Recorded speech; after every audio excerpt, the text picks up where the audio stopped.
Hi guys and welcome. Let's begin by talking a little bit about sketching from life, and in particular what it means to interpret information from life. As you can see, I'm doing a lot of drawings of people just passing by. It's quite interesting how swift I have to be in depicting them because they're always moving. Even when people are reading books in a bookstore, they make micro adjustments in their pose every 5 seconds or so. I find myself struggling with this predicament because at times I just couldn't keep up. But at some point I just stopped caring.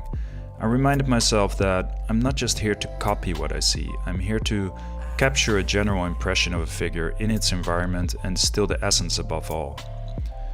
When we do have sufficient time to draw our subject, almost every artist will make a sketch every now and then that seems a bit rigid or stiff. Interpreting information as an artist should be more like singing a song about your subject. So how then do we get from being enslaved by what we see to being liberated by what we see? I think drawing from life helps with that, because you train your brain to focus in on what's really important really fast and make the most accurate approximation of what we see in that limited amount of time. If you treat reality like a collection of guidelines, you'll have something to play with. For example, sometimes the magic in a sketch happens by the information we leave out and not by what we put in. Let's investigate a little deeper and see if a conceptual approach of archetypes can help us bridge that gap between rigid depiction and liberated chaos. I would like to propose the following fantasy, if you will. That for the creative mind to flourish, the Jester or Trickster archetype is working alongside the Magician archetype when manifesting art. Like a kind of interdependent team, deliberating how, why, and when to navigate the canvas. Let's begin with the Jester. An artist summons the Jester archetype because only a fool would have the audacity to playfully explore the possibility to repurpose and rearrange reality in an artistic manner. The Jester is oblivious to so-called boundaries, rules, or dangers, that is to say, the do's and don'ts when painting. Ever moving forward, his only objective is to dance eternal with the paintbrush in hand. "Look here, look there," he says, in an attempt to hold the viewer's attention for as long as possible. The Jester is responsible for the beautiful chaos in a painted texture, the most lavish of brushstrokes, and the fascinating world of happy accidents. Like the brilliance of the sun and the ongoing thump of the beating heart, the Jester injects the fundamental life force in any painting. The artist also summons the Magician archetype. The Magician is like the wise elder to the somewhat foolish and perhaps too powerful for his own good Jester.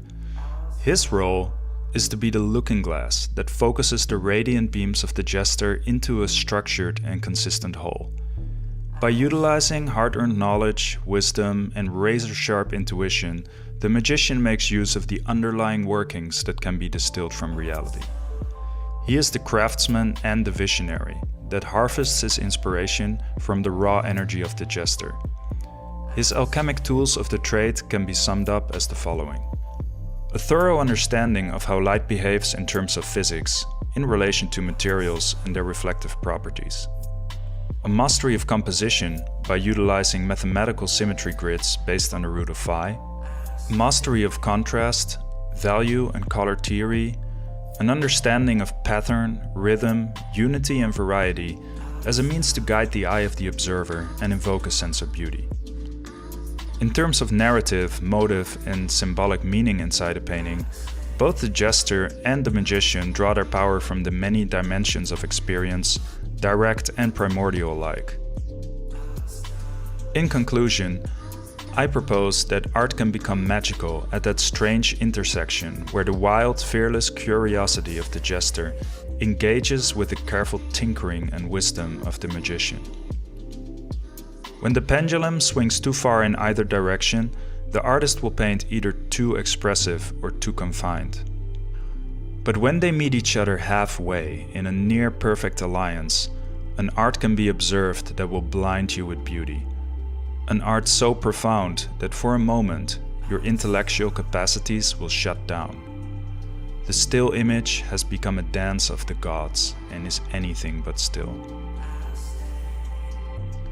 On that note, I would like to conclude my first vlog.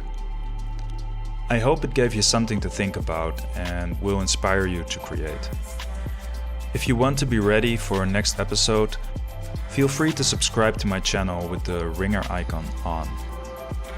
So, a little bit about me might not be out of place. I've been working in the game industry as a concept artist for many years. As an on-site employee at critically acclaimed studios like Crytek, CCP Games and Ubisoft. But now I slowly try to navigate myself into a life as an independent artist.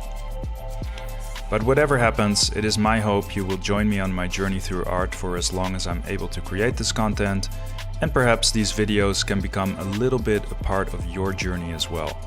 Stay tuned for my personal project to be released soon. Thank you for watching. Ramon, aka Ramonster.